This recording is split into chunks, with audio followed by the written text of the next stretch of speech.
So in this video I'm showing you how to prepare a sample for fitment into the small chamber arrangement you see there. I have gone ahead and prepared the sample in terms of curing the resin and putting the chalk sample in there. Obviously I'm studying chalk in this case, you may be studying something else. But the steps that we take next are we push in the plastic pucks, which will vary depending on the size of your sample. I've got 2 in here, and the bottom one connects to the base coupler via an M10 countersunk bolt, and then this has a small groove on the underside of it which fits in the center here, as you can see, and that keeps the sample nice and center in the frame. On the top there are several pieces. Obviously this is easier if you don't have cables coming out your sample, which I do, measuring pore pressure in the chalk. So you have the reaction coupler which goes in first, and there are 2 to 6 M10 bolts which I basically place in here, and this sits against the epoxy resin and allows, under tensile loads of whatever you're testing, the sample to remain fixed in place. The reason it can stay fixed in place is because the top coupler, which then goes on after that, rests against the side of this here. So you now see the reaction plate inside here. You want to leave a groove of space around the top of the perspex tube so that you can align the top couplers, and then that will compress against that reaction plate. That's why it's important to fit the base coupler before you put this in, because it allows you to estimate the sort of space that you need. So leave a couple of mils just so that we can push down and secure that in place. I'm now going to put on the top coupler, place it inside here, and I'll show you the next steps in the next video. So you can now see how that top plate rests using its groove into the perspex chamber, and then you can see the reaction plate below there. So when it's all fixed in place, the sample will not move, and you can perform both compressive and tensile probes.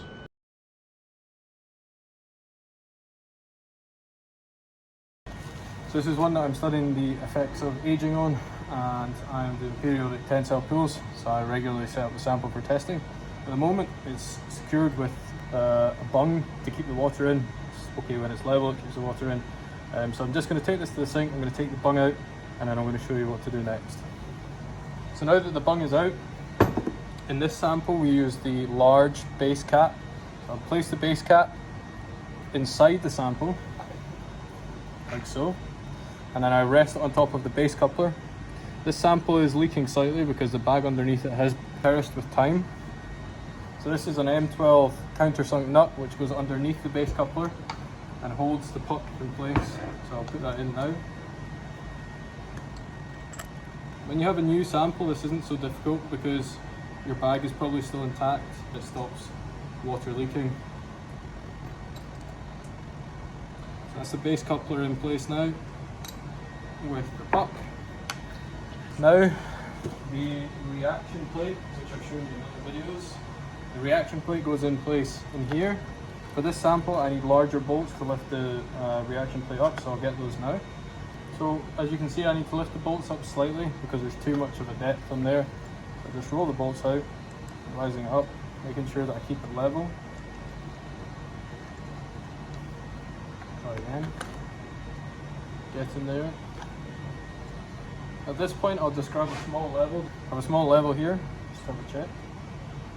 I'm happy with that. So now we're ready to put on the top cap. Now we can put this into the multi-axis frame, bolt it down, and do our test. The top plate of the frame shown here is secured in these 4 bolt holes here, here, over there, and over there. And when we tighten the bolts for this, the grub screws on the other side, which rest against the top coupler, compress against it and push everything down, holding it in place. You can do some fine tuning of the small grub screws on the coupler here if you're finding there's some imbalance, and just to give it a very secure fix. In particular, the grub screws are useful when you're doing lateral loading, as it resists loading in that direction as well as the compressive aspects of the plate. So the bolts for those are, there are 4 M8 bolts which tighten down.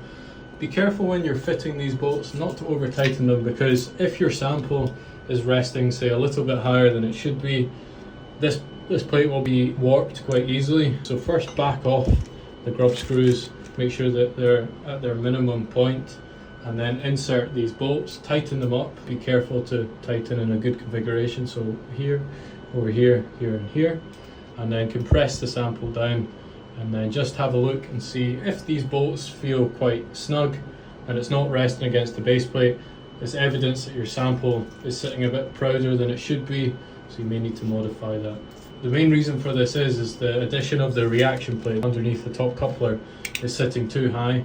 So what you need to do is you need to go back in there and you need to move the bolts in such a way that the reaction plate drops down a little bit, and that'll give you more room for this top plate.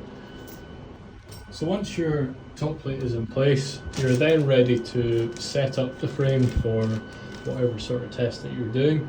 Systems that you want to test, so different structures, in my case pile foundations, can be fitted to the multi-axis actuator via an M10 fine bolt. I will show you an example of a pile foundation. Here's an example of a pile foundation which fits this M10 coupler.